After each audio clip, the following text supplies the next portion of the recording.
Bonjour à tous, ce tuto vous est présenté par Click Compétences, centre de formation professionnelle. Rendez-vous à la fin de la vidéo pour en savoir plus sur nous.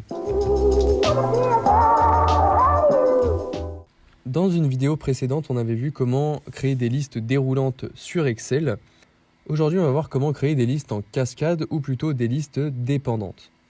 Alors d'abord, je vais juste vous faire un petit rappel sur les listes déroulantes. Pour en créer une, rien de bien compliqué. On va sur la case où on veut que la liste s'affiche. On va dans l'onglet Données tout là-haut et dans Validation des données. Ici, sous Autoriser, on peut cliquer sur Liste. Dans Source, on va pouvoir du coup sélectionner toutes les informations de cette liste qu'on veut voir apparaître en tant que proposition. Donc toutes ces informations-là, on les aura mises dans une autre feuille. Donc ici, vous voyez, je vais pouvoir sélectionner toutes les régions puisque c'est ma liste, les régions. Je les ai toutes sélectionnées et une fois que c'est fait, on peut appuyer sur OK. Et là, on va voir directement qu'une liste apparaît donc avec toutes les régions de ma liste. Je peux donc sélectionner n'importe quelle région. Maintenant, on va rentrer dans le vif du sujet et voir comment créer des listes en cascade.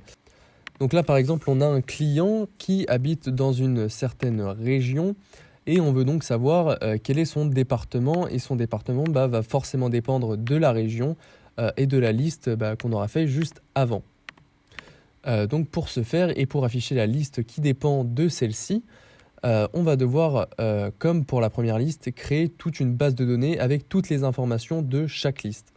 Donc on va dans une nouvelle feuille et ici vous pouvez voir que j'ai pas pris toutes les régions, j'en ai fait que 5 pour l'exemple, mais du coup j'ai marqué sous chaque région tous les départements de ces régions-là.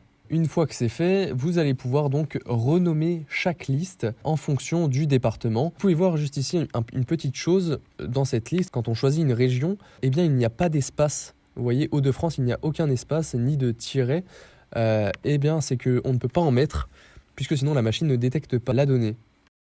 Donc je reviens où j'en étais, on va devoir donner à chaque liste, donc à chaque département, par exemple ici je suis sur l'Auvergne-Rhône-Alpes, toute cette liste que j'ai sélectionnée là, on va devoir lui donner un nom.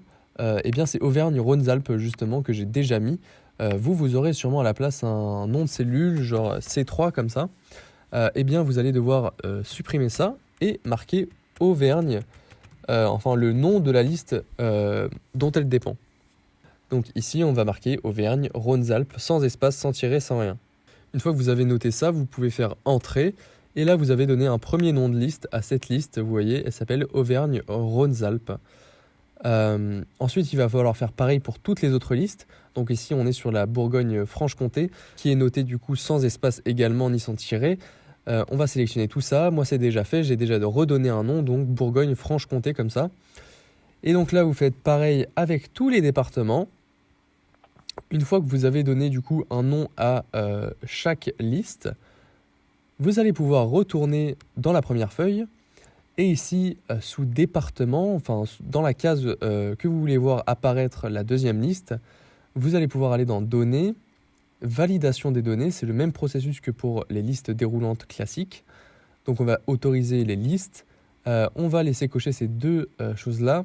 Et dans Source, on va utiliser la fonction indirect. Donc on va noter égal et tout attaché indirect.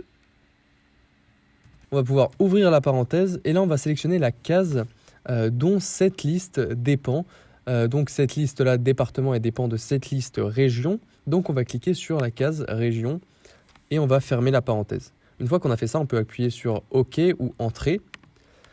Et si tout s'est bien passé, normalement, vous pouvez voir que ici, il y a tous les départements qui s'affichent en fonction de la région qu'on a choisie. Donc ici, c'est Île-de-France. On a donc tous les départements de l'Île-de-France. Ici, si on choisissait par exemple, je ne sais pas, Auvergne-Rhône-Alpes,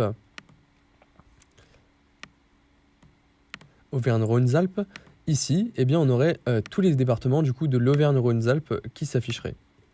Et on peut sélectionner comme ceci chaque département.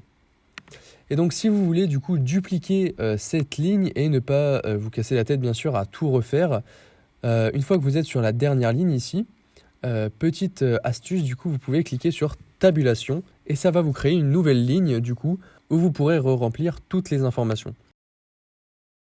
C'est tout pour cette vidéo. Si ça vous a aidé, n'hésitez pas à cliquer sur le petit bouton j'aime. Et si vous voulez vous professionnaliser avec Excel et devenir rapidement très bon avec ce logiciel, rendez-vous sur click-compétences.fr.